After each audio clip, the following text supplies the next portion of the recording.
Olá, querido amigo, querida amiga, nos encontramos mais uma vez para continuarmos a nossa jornada espiritual em busca de conhecimento, né? De relacionamento com Deus. Agradeço a Deus porque você está aí comigo nessa hora tão importante da sua meditação.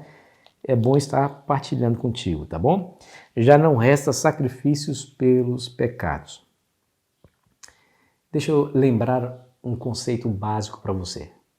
Somos pecadores. E o que produz pecadores? Se não, pecado. Mais cedo ou mais tarde nós iremos cometer algum erro. E Deus não é pego de surpresa, como se Deus não esperasse que isso acontecesse. Deixa eu lembrar a você alguns textos, 2 textos pelo menos. 1 João capítulo 2, versículo 1 diz assim, escute bem.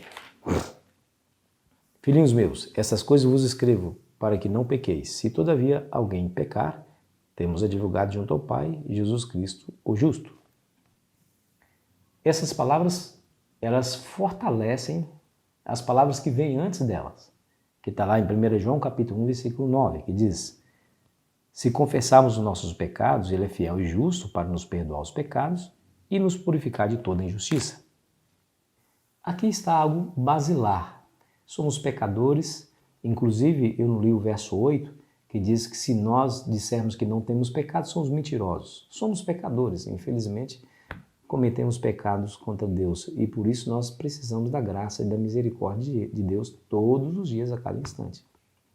Mas escute esse texto que eu vou ler agora, de Hebreus capítulo 10, versículo 26 e 27, que diz assim, porque se vivermos deliberadamente em pecado, depois de termos recebido o pleno conhecimento da verdade, já não resta sacrifício pelos pecados. Pelo contrário, certa expectação horrível de juízo e fogo vingador prestes a consumir os adversários. E aí, o que você achou? Lá está dizendo, se pecarmos, temos um advogado junto ao Pai. Se confessarmos os pecados, Ele é fiel e justo para nos perdoar. Aqui está dizendo, se vivemos em pecado, depois de termos o conhecimento da verdade, já não resta sacrifício pelos pecados. O que o apóstolo Paulo quis dizer com essa dura repreensão? Bom, você vai entender que tipo de pecado é esse, né? Nós já vimos que a Bíblia não se contradiz. Se ela diz que há perdão para pecado mesmo depois do conhecimento, então que tipo de pecado Paulo está se referindo nesse texto? Veja o verso 29, você vai entender qual é a gravidade dos pecados que resultam nessa situação. De quanto mais severo castigo julgais vós, sereis considerados digno aquele que calcou aos pés os filhos de Deus e profanou o sangue da aliança com a qual foi santificado e ultrajou o Espírito da graça? Aqui está a razão, queridos. Aqui está o pecado para o qual não resta mais sacrifício para ele. É o pecado, segundo Paulo aqui, de ter pisado aos pés o Filho de Deus, profanado o sangue da aliança e ultrajado o Espírito da graça. O que significa cada uma delas? Vamos entender para que a gente tenha aí uma consciência tranquila diante de Deus. Primeiro, pisar aos pés é rejeitar completamente Jesus como soberano governante. É tratá-lo como um inimigo. Pisar aos pés, você se lembra que quando Jesus morreu, ressuscitou e foi elevado ao céu, ele sentou-se à destra do trono da majestade, de onde recebeu o governo.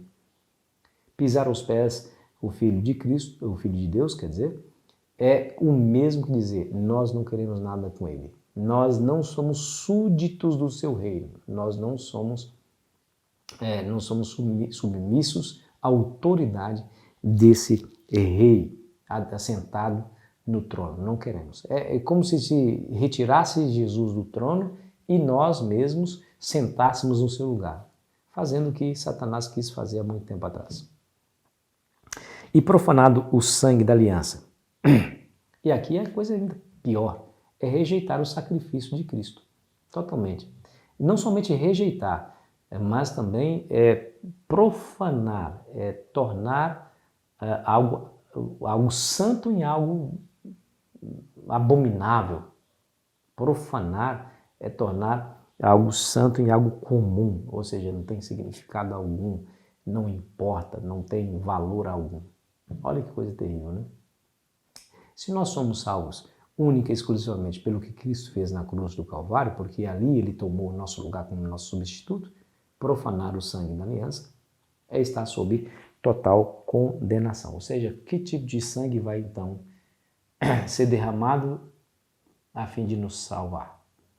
O sangue de bodes, de bezerros, Paulo já tinha dito, capítulo 10, e eles não podem remover pecados. E aí? Que tipo de sangue será derramado? Qual o tipo de salvação ou outro tipo de salvação teremos? Nenhum. Então, se o sangue de Cristo sai de cena, não resta mais sacrifício pelo pecado. Está tudo perdido. E insultou o Espírito da graça. E essa é uma palavra muito poderosa, insultou, porque no seu original grego, aqui envolve a arrogância, insolência e excesso de orgulho. É como se dissesse assim, ó, não queremos nada contigo, não tente nos guiar, não tente nos influenciar, saia da nossa presença. Como se a pessoa tivesse condição de viver nesse mundo sem a ajuda de Deus. Que coisa terrível, não é? É isso. Esse tipo de pecado, segundo Paulo, já está consumado, e uma vez consumado já não tem mais sacrifício para ele. Graças a Deus que nós não chegamos a esse nível, né? Mas será que num dia chegaremos a esse nível? O que você acha? Chegaremos a esse nível se nós ficarmos com um pé na igreja e outro no mundo. Quando nós não assumimos o compromisso real de vivermos com Cristo, sabe? Sabe aquele cristão que tem duas personalidades? Ele faz as coisas que até o diabo duvida fora da igreja, mas na igreja é um santo. Esse tipo de relacionamento não assegura sucesso para ninguém. Mais cedo ou mais tarde, essa pessoa vai crucificar o Filho de Deus, vai ultrajar o Espírito da graça, vai profanar o sangue, sabe? É esse tipo de coisa que, uma vez cometido deliberadamente, tem o poder e a capacidade de nos afastar de Deus. Afastando-nos de Deus, você e eu ficamos sujeitos à tentação e à ação do diabo. Podemos ser enganados, podemos ser derrotados, e amanhã podemos estar entre aqueles que negarão o Filho de Deus. Querido amigo, querida amiga, não permita que isso aconteça. Como é que você se protege desse estado de coisas? Estudando a palavra, orando constantemente, estando na igreja, falando de Cristo para as pessoas. Somente assim. Entende? Que Jesus possa lhe abençoar, tá bom? Nesse dia. Que você receba a graça do Senhor Jesus para lhe proteger de tudo isso. Que seus pecados sejam totalmente perdoados em Cristo. E que eu e você estejamos em pé, sorrindo no dia da volta do nosso Senhor. Ore comigo. Pai querido, nos ajude, Senhor, porque somos pecadores e podemos correr o risco de profanar o sangue da aliança e ultrajar o Espírito da graça. Não permita que isso nunca aconteça conosco. Não deixe, Senhor. Queremos estar sempre sob a influência do Espírito da graça. Queremos sempre banhar-nos ou lavar as nossas vestes no sangue do Cordeiro. Nos ajude hoje, em nome de Jesus. Amém.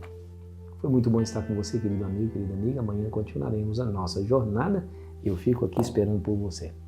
Aproveite bem o seu dia.